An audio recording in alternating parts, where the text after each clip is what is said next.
तो अनुशीलनी 5A रो question number 16, 17 आउ 18 न समाधान करिबा। तो प्रथमे देखो क्वेश्चन नंबर 16 न प्रश्न अछि जे खंडे तार को समबाहु त्रिभुजाकृति कले त्रिभुजर क्षेत्रफल 1936 वर्गमीटर हुए। उक्त त्रिभुजर परिसीमा सह समान परिधि विशिष्ट एक वृत्तर व्यासर दैर्घ्य केते हबो निर्णय कर। तो एठारे हमको गोटे तार दिया जाइछि जार दैर्घ्य हमको जणा नहीं कुआ जाइछि सेही तार को बंकेकी तमे गोटे समबाहु त्रिभुज तैयारी कर जार क्षेत्रफल हबो 1936 वर्गमीटर। पुणी से समबाहु त्रिभुज को खोलिकी आमे गोटे वृत्त तैयारी करिबा सेही तार को नेकी तो से वृत्तर व्यासर दैर्घ्य केते हबो हमको बाहर करिया पई पड़िबो। बुझि पारछो ना। चलो वर्तमान आमे क्वेश्चन नंबर 16 नो समाधान करिबा। देखो ये होची हम पाखरे तार अछि गोटे ए तारर दैर्घ्य हमको जणा नहीं कुआ जाइछि एही तार को बंकेकी तमे गोटे समबाहु त्रिभुज तैयारी कर जेउ त्रिभुजर क्षेत्रफल हबो 1936 वर्गमीटर। वर्तमान ये त्रिभुजर प्रत्येक बाहुर दैर्घ्य को आमे ए मीटर धरनवा। लेख मने कर समबाहु त्रिभुजर प्रत्येक बाहुर दैर्घ्य हेउची ए मीटर। लेख मने कर समबाहु त्रिभुजर प्रत्येक बाहुर दैर्घ्य समान ए मीटर। जेहेतु प्रत्येक बाहुर दैर्घ्य ए मीटर तेबे समबाहु त्रिभुजर क्षेत्रफल कौन हबो आमे जानिचु जदि समबाहु त्रिभुजर प्रत्येक बाहुर दैर्घ्य ए एकक हुए तेबे एहार क्षेत्रफल हबो √3/4 a स्क्वायर वर्ग एकक। बुझि पारछो ना। तो लिखिबा समबाहु त्रिभुजर क्षेत्रफल दत्त अछि हमको मात्र 1936 √3 वर्गमीटर। किंतु आमे समबाहु त्रिभुजर क्षेत्रफल बाहर करिवार सूत्र जानिचु √3/4 a square is equal to 1936 √3 वर्गमीटर। वर्तमान बोथ साइड रु तमे √3 को कैंसिल कर दियो तमे पाइबो a square divided by 4 is equal to 1936। वर्तमान जो 4 a स्क्वायर तले हरण होइकी अछि आर पाकु गले 1936 सहित गुणन होई जिवो। तो आमे पाइबा a स्क्वायर समान 1936 गुणन 4 ए जो स्क्वायर अछि आर पाकु जाई कि कोन होई जिवो रूट ओवर होई जिवो। तो आमे पाइबा a is equal to root over of 1936 गुणन 4। आमे जानिचु 1936 रो रूट ओवर हेउची 44 एवं 4 रो रूट ओवर हेउची 2 44 दुणे केते 88। तो a is equal to 88 metre. एहार अर्थ हेउची समबाहु त्रिभुजर प्रत्येक बाहुर दैर्घ्य हेउची 88 मीटर। 88 मीटर तळे भी 88 मीटर ए पाखरे मध्य 88 मीटर। तो तारर दैर्घ्य केते हबो समबाहु त्रिभुजर परिसीमा। बुझि पारछो ना। समबाहु त्रिभुजर परिसीमा हबो एई तारर दैर्घ्य। समबाहु त्रिभुजर परिसीमा केमती बाहरिबो तीनटा बाहुर दैर्घ्य को मिसई दबा 88 मीटर जुक्त 88 मीटर जुक्त 88 मीटर किंबा 3 गुणन 88 मीटर। बुझियला ना। तो लेख मु एठारे लिखुची समबाहु त्रिभुजर परिसीमा समान 3 गुणन 88 मीटर। आमे पाइबा 83 24 4 बसी 2 83 24 25 26 264 मीटर। बुझियला। तो समबाहु त्रिभुजर परिसीमा बाहरी गला केते 264 मीटर। यार अर्थ हेउची तारर दैर्घ्य हेउची 264 मीटर। एही तार को बंकेकी आमे गोटे वृत्त तैयारी करिबा। तो वृत्तर परिधि हबो सेही 264 मीटर। बुझियला ना। तो ए वृत्तर परिधि हबो मात्र 264 मीटर। मने कर वृत्तर व्यासार्ध हेउची r मीटर। मने कर वृत्तर व्यासार्ध समान r मीटर। तेणु वृत्तर परिधि कौन हम 2πr मीटर। किंतु परिधि आगरू दे सारची हमको केते 264 मीटर। तो आमे लिखिबा 2πr इज इक्वल टू 264। 2 जगह 2 पाई जगह लिखिबा 22 विभक्त 7 एवं r जगह लिखिबा r इज इक्वल टू 264। वर्तमान 22 दुणे केते हबो 44 44 विभक्त 7 गुणन आर समान 264 लेख 44 विभक्त 7 गुणन आर समान 264 वर्तमान 44 विभक्त 7 को आर पाक को फिंगी दियो 7 टा आर पाखरे जाइकी गुणन हो जीवो 44 टा आर पाक को जाइकी हरण हो जीवो तो आमे पाइबा आर इज इक्वल टू 264 गुणन 7 डिवाइडेड बाय 44 वर्तमान 44 रे 264 को काट आमे पाइबा 6 6 42 तो R is equal to 42 metre बुझेला ना तो यही जो वृत्त अच्छी यार व्यासार्धर दैर्घ्य होउची मात्र 42 मीटर तो वृत्तर व्यासर दैर्घ्य मागिची व्यास केमिति बाहरिबो व्यासार्धर 2 गुण बुझेला ना तो आम एठारे वृत्तर व्यास बाहर कर दबा d is equal to 2r तो माने 2 इंटू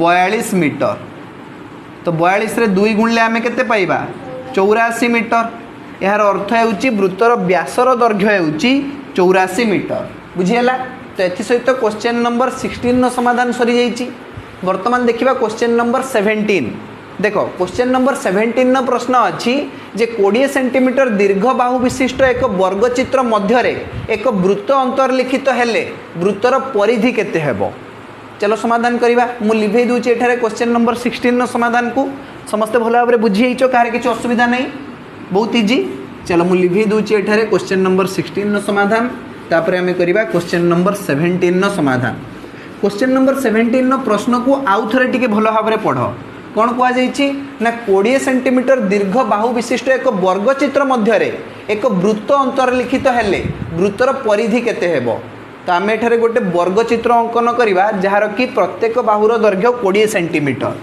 देखो एमती अछि गोटे वर्गचित्र यही वर्गचित्रर प्रत्येक बाहुर दैर्घ्य दिया जाइछि 20 सेंटीमीटर नामकरण कर एबीसीडी वर्गचित्र या भितर गोटे वृत्त अंतर्लिखित होइकी अछि एमती एमती वृत्त अंतर्लिखित होइकी अछि बुझियला ना चित्र टिके खराब हो जाइछि तमे ताकू सजाड़ी नब खातारे हला चित्र ऊपर ध्यान दियोनी बेसी तमे फोकस कर केमती शिखिबो हला चित्र तो तमे निजे ठीक कर नब बुझियला ना तो एबीसीडी हूँ गोटे वर्गचित्र जार कि प्रत्येक बाहुर दैर्घ्य हूँ 20 सेंटीमीटर 20 सेंटीमीटर एवं 20 सेंटीमीटर तो कहुई वर्गचित्र मध्य अंतर्लिखित एक वृत्तर परिधि केते हबो देख ये जो वर्गचित्र बाहुर दैर्घ्य अंतर्लिखित वृत्तर व्यास सहित सामान हबो बुझीगला ना अंतर्लिखित वृत्तर व्यास समान वर्गचित्र बाहुर दैर्घ्य यही बाहुर दैर्घ्य अर्थात वृत्तर व्यासर दैर्घ्य वर्गचित्र बाहुर दैर्घ्य सहित सामान हबो बुझीगला ना लेख वर्गचित्रर बाहुर दैर्घ्य समान अंतर्लिखित वृत्तर व्यासर दैर्घ्य तो अंतर्लिखित वृत्तर व्यास को जदि आम डी धरी नबा तेबे वर्गचित्रर बाहुर दैर्घ्य दि जाइछि 20 सेंटीमीटर मनेकर अंतर्लिखित वृत्तर व्यासार्ध हेउछि आर आर सेंटीमीटर बुझीगला तो D is equal to 2r अरे व्यास केमिति बाहरिबो 2 गुणन व्यासार्ध तो 2r is equal to 20 centimetre वर्तमान r केमिति बाहरिबो 20 डिवाइडेड बाय 2 20 रे अधा केते 10 सेंटीमीटर बुझीगला ना तो r आमे केते पाई गलु 10 सेंटीमीटर वर्तमान एही वृत्तर परिधि बाहर करिबा वृत्तर परिधि केमिति बाहरिबो 2 पाई r सेंटीमीटर तो 2 पाई जगह केते लिखिबा पाई र मान एटी 22 विभक्त 7 देइनी बोधे एटी केते देइछि 3.14 तो एठी हमें लिखि दबा पाई इज इक्वल टू 3.14 तो पाई जगह लिखो 3.14 इंटू आर जगह लिखो 10 सेंटीमीटर तो 2 इंटू 3.14 रे 10 गुणिले हमें पाइबा 31.4 4 दूने 8 2 के 2 3 दूने 6 62.8 सेंटीमीटर अर्थात अंतर्लिखित वृत्तर परिधि बाहर 62.8 सेंटीमीटर बुझीगला ना तो ये तो गला वर्गचित्र रे जदि गोटे वृत्त अंतर्लिखित होइथिबो तेबे तार परिधि केमिति बाहरिबो। धरा जाऊ गोटे वर्गचित्र रे गोटे वृत्त परिलिखित होइछि तेबे तार परिधि केमिति बाहरिबो तुमे कहि परिबो। देखो एई वर्गचित्र धरा जाऊ अछि हम पई 20 सेंटीमीटर दैर्घ्य बाहु विशिष्ट गोटे वर्गचित्र अछि। एमिति ता उपरे गोटे वृत्त परिलिखित होइछि। तो ये परिलिखित वृत्तर परिधि केमिति बाहरिबो कहि परिबो। देखो एपरि क्षेत्र रे तुमर वर्गचित्रर कर्ण वृत्तर व्यास सहित समान हबो। वर्गचित्रर कर्ण वृत्तर व्यास सहित समान हबो। तो जदि वर्गचित्रर प्रत्येक बाहुर दैर्घ्य 20 सेंटीमीटर हुए तबे ताहार व्यास केते हबो कहि परिबो। वर्गचित्रर प्रत्येक बाहुरे √2 गुणी देले आमे तार व्यासर दैर्घ्य पाई जिबा। अर्थात वर्गचित्रर कर्णर दैर्घ्य पाई बुझी पारछ ना। वर्गचित्रर कर्णर दैर्घ्य जहाँ वृत्तर व्यासर दैर्घ्य सेया बुझी पारछ ना। एटा होची परिलिखित वृत्त पाई। तो एठारे परिलिखित वृत्तर व्यास बाहरिबो 20√2 सेंटीमीटर। कहीं ना वर्गचित्रर कर्णर सूत्र हेउची बाहु गुणन √2। बाहुरे √2 गुणिले आमे कर्णर दैर्घ्य पाई जिबा। वर्तमान वृत्तर व्यासर दैर्घ्य पाई गलु। व्यासार्ध केमिति बाहरिबो व्यासर अधा 20√2 डिवाइडेड बाय 2 ताले 10√2 सेंटीमीटर। वर्तमान वृत्तर व्यासार्ध पाई जाइछे। एबे बाहर करिबा वृत्तर परिधि। परिधि केमति बाहर करिबा ना 2 पाई r सेंटीमीटर। तो 2 जगह रे 2 पाई जगह रे पकेबा 3.14 आउ r जगह रे पकेबा 10√2 सेंटीमीटर। अर्थात जदि आमे 2 गुणन 3.14 गुणन 10 करिबा आमे पाइबा 62.8 इंटू √2 सेंटीमीटर। बुझीला ना। तो एठारे परिलिखित वृत्तर परिधि बाहरिबो 62.8 √2 सेंटीमीटर। तो प्रश्न रे एमिति किछि कहिनी किंतु मु तुमको सिखै देली। जदि भविष्य रे केबे ए भलिया प्रश्नर समाधान करिया पई तुमको कहा जाय तबे तमे बहुत सहज रे कर देई परिबो। बुझीला ना। चलो वर्तमान देखिबा क्वेश्चन नंबर 18 प्रश्न कौन अच्छी आउ तार समाधान आमे केमिति करिबा। ता पूर्वरु मु एठारे क्वेश्चन नंबर 17 समाधान को लिभेई दूची। समस्ते बहुत भलो भाबरे बुझी हेचो। कार किछि असुविधा नहीं एठारे। चलो आगु को बढ़ी जिबा। देखो क्वेश्चन नंबर 18 प्रश्न अच्छी जे 42 सेंटीमीटर दीर्घ बाहु विशिष्ट एक समबाहु त्रिभुजर परिलिखित आउ अंतर्लिखित वृत्तर परिधि निर्णय कर। बहुत सहज प्रश्न। देखो आमे गोटे समबाहु त्रिभुज एठारे अंकन करिबा। चित्र उपरे ध्यान दबनी मु कहि दूची आगरु कहीं ना मु व्हाइट बोर्ड रे एठी चित्र करूची हुए तो टिके बंका हो जाई पारे। तो सेटा को तुम मैनेज करिवो। तो आमे एठारे कोन करिबा ना परिलिखित करिबा गोटे वृत्त आ गोटे वृत्त एठारे अंतर्लिखित करिबा। हे गला परिलिखित वृत्त आ अंतर्लिखित वृत्त हमको मिल जाइछि। ए बी सी होउची गोटे समबाहु त्रिभुज जार कि प्रत्येक बाहुर दैर्घ्य होउची मात्र 42 सेंटीमीटर। प्रत्येक बाहुर दैर्घ्य केते 42 सेंटीमीटर। बुझियला ना। तो लेख त्रिभुज ए बी सी एक समबाहु त्रिभुज जार प्रत्येक बाहुर दैर्घ्य समान ए इज इक्वल टू 42 सेंटीमीटर। बुझीला। तो यही त्रिभुज रे दीटा वृत्त अच्छी तुम देखिपारछ। गोटे परिलिखित वृत्त आ गोटे अंतर्लिखित वृत्त। बुझीला। तो यही दीटा वृत्त होउचंती समकैंद्रिक वृत्त। समकैंद्रिक वृत्त जार कि केंद्र समान रहिबो। बुझीला ना। दीटा जाक वृत्तर केंद्र एठारे समान रहिबो। आमे एठारे कोन करिबा ना त्रिभुज A B C row उच्चता AD अंकन करिबा जहा कि बीसी को डी बिंदु रे छेद करिवो। देखो ये हैला तुमरो उच्चता एडी जहा कि तुमरो वृत्त दुईटी रो केंद्र बिंदु भितरे देकी जीवो। बुझियला ना। तो लेख जे एडी परपेंडिकुलर टू बीसी अंकन कर। प्रथमे आमे गोटे काम करिबा एई अंतर्लिखित वृत्त कथा चिंता करिबा तापर परिलिखित वृत्त कथा चिंता करिबा। बुझी पारछो ना। तमे देखि पारछो जे अंतर्लिखित वृत्तर व्यासार्ध हेउची ओडी। ए जो ओडी हेउची अंतर्लिखित वृत्तर व्यासार्ध आ परिलिखित वृत्तर व्यासार्ध हेउची ओए उपरटा ओए ओए होउची परिलिखित वृत्तर व्यासार्ध किंतु अंतर्लिखित वृत्तर व्यासार्ध होउची ओडी बुझिला ना। तो एठारे आमे पूर्वरु जानिचु जो ओए अनुपात ओडी इज इक्वल टू 2:1 जानिचु कि नहीं। तुमर जो समबाहु त्रिभुज थाए ना तार अंतर्लिखित वृत्तर केंद्र बिंदु तार जो उच्चता अच्छी उच्चता को 2:1 रे विभाजन करे बुझेला ना। तो ये आम जाचे ओए अनुपात ओडी इज इक्वल टू 2:1 मन कर OA is equal to 2x एवं OD is equal to 1x metre की सेंटीमीटर सेंटीमीटर दीची। तो लेख मन कर OA is equal to 2x centimetre एवं OD is equal to 1x centimetre बा खाली x सेंटीमीटर बुझेला। वर्तमान देख एडी एडी हूँ त्रिभुजर उच्चता एडी केमती बाहर ना एओ प्लस ओडी एओ प्लस ओडी एओ जगह आम के लिखा ना 2x प्लस ओडी जगह के लिखा x centimetre 2x plus x हो 3x सेंटीमीटर। वर्तमान x सेंटीमीटर केते 1 सेंटीमीटर जे ओडी तो लिखा 3 इंटू ओडी यार अर्थ है AD is equal to 3 OD AD is equal to 3 OD बुझेला कार किसी प्रॉब्लम नहीं। एडी इज इक्वल टू केते 3 ओडी।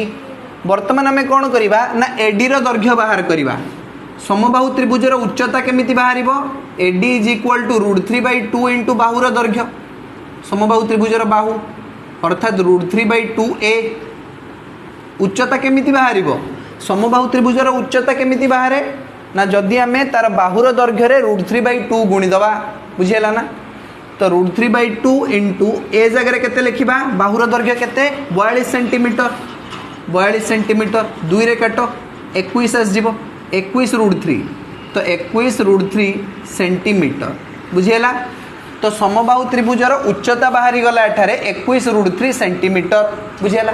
वर्तमान ओडी बाहर करवा माने अंतर्लिखित वृत्तर व्यासार्ध लेख अंतर्लिखित वृत्तर व्यासार्ध समान OD is equal to OD केमिति बाहर देख AD is equal to 3 OD ताले ओडी केमिति बाहर ये जो 3 टा ओडी सहित गुण नहीं कि अच्छी यार पाक गले कौन हो एडी तले हरण हो ताले ओडी बाहर एडी/3 लेख एडी/3 अर्थात OD is equal to AD जगह लेख 21√3 21√3 डिवाइडेड बाई 3 3 ने काट 3 7 21 7√3 तो OD is equal to 7√3 centimetre अर्थात अंतर्लिखित वृत्तर व्यासार्ध बाहरी गला 7√3 सेंटीमीटर या आम स्मॉल आर अक्षर द्वारा सूचित करवा तेणु small R is equal to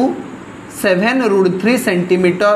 वर्तमान अंतर्लिखित वृत्तर परिधि बाहर कर दे पारिबो मु करिबि आउ तुम निजे करदेव अंतर्लिखित वृत्तर परिधि केमती बाहर 2πr बहुत सहज कर दूची अंतर्लिखित वृत्तर परिधि आसजिबो एठारे 2πr सेंटीमीटर 2 जगह 2 पाए जगह केते लिखिबा एटी कोन देछि पाएर मान 22/7 देछि कि चलो 22/7 लिखि दियो 22/7 गुणन आर जगह लिखिबा 7√3 सेंटीमीटर तो एठारे 7 सहित 7 को काटी दियो आउ आमे पाइबा 22 दूने 44√3 सेंटीमीटर 44√3 सेंटीमीटर बुझीगला। तो समबाहु त्रिभुजर अंतर्लिखित वृत्तर परिधि आसीगला 44√3 सेंटीमीटर बुझीगला।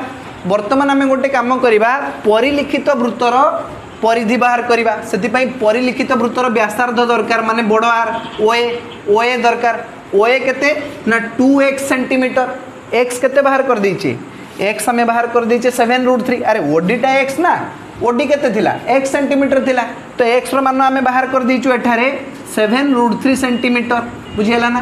जेहेतु ओडी बाहर कर दीचु ओए भी बाहर कर दबा OA is equal to 2 into X X जगह लिखा एक्स जगह केते लिखा 7√3 सेंटीमीटर 7√3 सेंटीमीटर 2x सेंटीमीटर ना x जगह आम लिखिले 7√3 सेंटीमीटर 7 दुणे हो 14√3 सेंटीमीटर बुझीगला।